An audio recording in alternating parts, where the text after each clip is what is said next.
বিশ্বখ্যাত দার্শনিক কার্ল মার্কসের ২০৭তম জন্মদিন উদযাপন করা হয় সিপিআইএম রাজ্য কার্যালয়ে। অনুষ্ঠানে উপস্থিত ছিলেন বামফ্রন্ট আহ্বায়ক নারায়ণ কর সহ অন্যান্য নেতৃত্ব।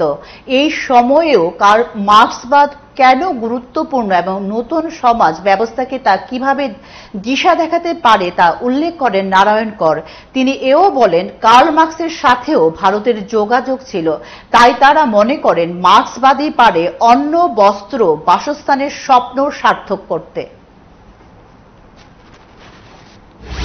এই পৃথিবীতে, এই ভারতবর্ষে আমরা যখন কার্ল মার্কসের জন্মদিন পালন করছি, পৃথিবীর অনেকে অনেক কথা গবেষণা করছেন বিদেশি মতবাদ, বিদেশি মতাদর্শ ইত্যাদি সম্পর্কে, কিন্তু ওনারা জানেন না ভারতবর্ষ যখন ব্রিটিশ সাম্রাজ্যের পরাধীন, তখন সেই সময়তেই শুধু নিউ ইয়র্কে বসে ভারতের 1857 সালে সিপাহী বিদ্রোহের উপরে নিউ ইয়র্ক ট্রিবিউন পত্রিকায় উনি পরপর দুটি প্রবন্ধ লিখে ভারতের সিপাহী বিদ্রোহের প্রশংসা করেছেন এবং বলেছেন ভারতের এই সিপাহীদের শুধু বিদ্রোহ না, এই বিদ্রোহ হচ্ছে কৃষক শ্রমিকের মনের বিদ্রোহ।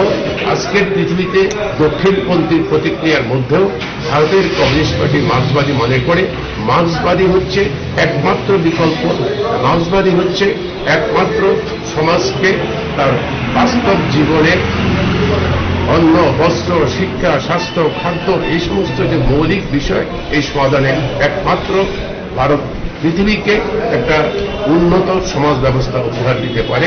সেই কার্ল মার্কসের প্রতি ভারতের কমিউনিস্ট পার্টি মার্ক্সবাদী গভীর শ্রদ্ধা জ্ঞাপন করছে।